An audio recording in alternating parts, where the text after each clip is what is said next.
Well, hello friends, pro-life leader Frank Pavone here, bringing you my daily diary. What did I do from Friday the 14th of February through Tuesday the 18th of February of 2025? So I was in my office on the morning of Friday doing some early taping here in the studio, as is often the case, as well as desk work.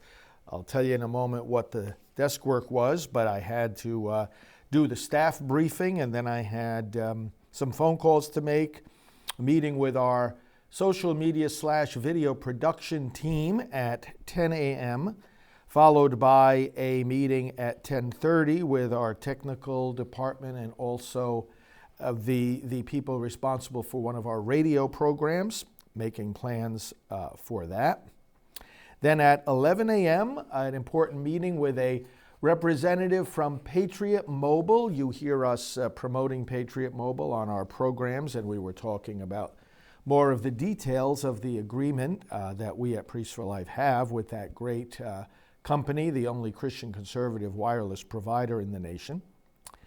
After that, more desk work and then lunch, and then I had some taping to do, some liturgical taping, some taping for our radio program, and some taping for our Praying for America program.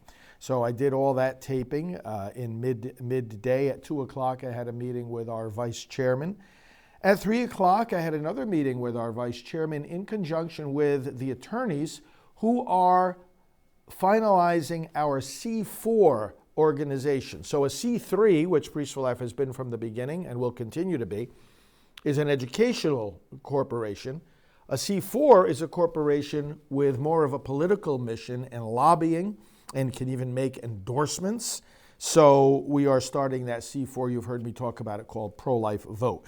So I did work on that. Back to desk work, got end of the day updates from staff and continued working through the evening, but the things I was dealing with via email included parish facts going to Florida about the Florida March for Life that we're helping to organize. Some information about the United States House of Representative races coming up in the midterms in 26. Not too early to be focused on that. Liturgical revisions and tapings, in other words, resources for prayer and preaching and bulletin inserts for the clergy or for churches around the country. Plans for broadcasting. The April Travelogue, which is one of our newsletters that we send out, finalizing that. Plans for our late-term abortion project to end late-term abortion. Communication with the White House, invitation for me to come to the Oval Office. Good Shepherd seminars being planned for our clergy online training, latest polling, disseminating that information. An entire book about Priests for Life and our accomplishments so far, because we've only just begun. And that book, I finalized the first manuscript. I reviewed it, in other words. A lot of people working on it together with me. Getting ready for the upcoming National Pregnancy Center Conference of a group called NIFLA. The preparation of a video for a conservative meeting that I'm also going to soon.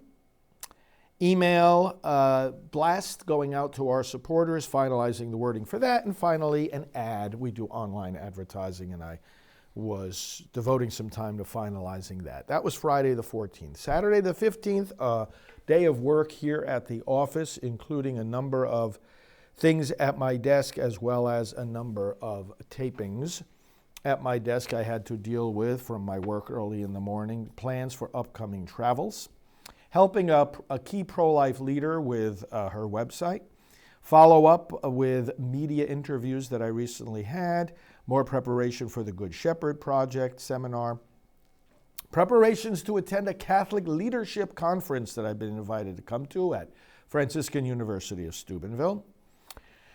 Looking with my website team at some domains for our healing and work on research of the after effects of abortion.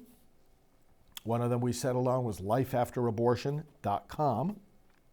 Broadcasting schedules getting made, bulletin inserts getting created for churches that want to use them, and the digitizing of our products. We have lots of brochures. We've got online the texts of these brochures, but we want to digitize the product itself. And so we're creating these flip books, these online flip books. You don't need any special software, but you can like turn the pages and see the graphics and everything on our website for each of our products. So we're in the process of making that transition for all our products. That was Saturday. I did the scripture live at 10 a.m. right here from where I'm sitting now. And then just continued with lots of desk work and planning and writing. I did get a haircut that morning at 7 o'clock, just down the street from our office. And really was just a quiet office day, continuing on topics like I just mentioned to you and some writing that I have to finish up. Sunday, February 16th, started out with some desk work, action alerts that we send out, the upcoming NIFLA conference, parish faxes, travel plans, administrative calls, and some work regarding publicizing the cases of the pro-life prisoners that were pardoned by President Trump. At 10 a.m. on that Sunday morning, I did our scripture live broadcast from here. Continued in my desk work and office work. I was also in contact with my brother and my mom, and because my mom was still in the hospital and was going into intensive care, I made plans then Sunday afternoon to fly up home. Wasn't expected. Fortunately, my mom has been getting better, but at that point in time, I had to go up to New York, so I flew Sunday evening, the 16th, and connected back with the family up in Westchester County, settled in to our family home there for the night. So therefore, the next 2 days, I'm going to report on Monday the 17th and Tuesday the 18th. I had to continue doing various work and communication with the office. But basically, I was at the hospital with my mom in the ICU. So lots of time checking in with her, seeing how she was doing, praying with her, checking with the doctors, getting updates, tending to whatever had to be done, talking with my brother and with other family members, cousins and so forth. So I was up there at the Greenwich Hospital in Greenwich, Connecticut.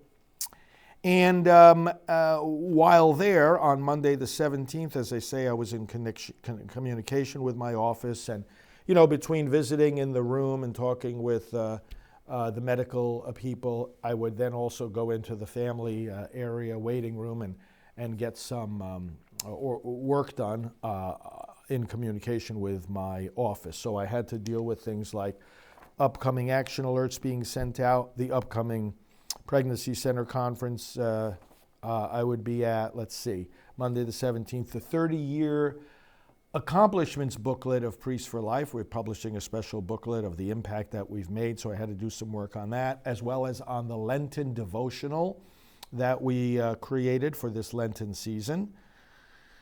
Working with Father Dennis to disseminate the photo of him praying with President Trump in the Oval Office. He was there in place of me. And Florida March for Life plans coming up, and getting things on the website for that, planning of other trips coming up, planning of parish faxes, and more work on those websites for the healing after abortion. So that was Monday the 17th. After visiting my mom, the end of the day when the visiting hours were over, I went to get some dinner, went home, and went to bed early. And then Tuesday the 18th, of course, back to the hospital in the morning with my brother and visiting with my mom, and I had to do some computer work in between all that, such as planning of action alerts, edits to our podcast, intros and outros. Hopefully you'll listen to our podcast. It's the most popular one on the topic of abortion. Interview plans coming up with different media outlets, preparations for the Pregnancy Center Conference of NIFLA, more work on our End Late Term Abortion project, our Gospel of Life page, sprucing that up on the website for the 30th anniversary of John Paul II's encyclical, The Gospel of Life, and finally, finalizing the Lenten devotional that I wrote for this year. At 1 o'clock in the afternoon, I was on the phone with our executive director and our vice chairman. We have regular planning calls, of course, and evaluation of projects and getting things done in that regard. So I stepped away from the hospital visit to talk with them. And then the rest of the day just with my mom in the hospital and taking care of what I could take care of and communicating with the doctors and getting good news that she was gradually improving and so forth. And after visiting hours again, went and got some dinner and went to bed. So that's what I did from the Friday the 14th through Tuesday the 18th of February of 2025. I hope your days are going well. God bless you in all you do, and thanks for tuning in to these updates. We'll talk to you soon. Hi, this is Dr. Teresa Burke, founder of Rachel's Vineyard and pastoral associate of Priests for Life. So many people need healing from the wounds of abortion, but don't know where to turn. They live in pain and shame and despair. You can bring hope to their lives by letting them know that there are people ready to help them find forgiveness and healing. By going to abortionforgiveness.com, you can find the healing ministries closest to where you live simply by entering your zip code. You'll find our Rachel's Vineyard retreats there, as well as other good programs. This is a great tool to help with your pro-life groups, schools, and churches. Go to abortionforgiveness.com today, and please help us spread the word. Hello, I'm Sam Brownback, and I've worked alongside Father Frank Pavone for many years on the cause of life. He's a true champion, and the Priests for Life have been wonderful champions of this great cause, of the cause of human dignity of every human at every phase of life, from the very first moment of conception until its natural death. The human species, the human person, each and every one are full of dignity, priceless in value, and Priests for Life stand for that.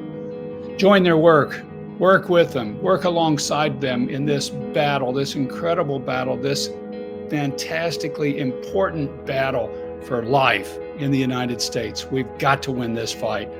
Join them.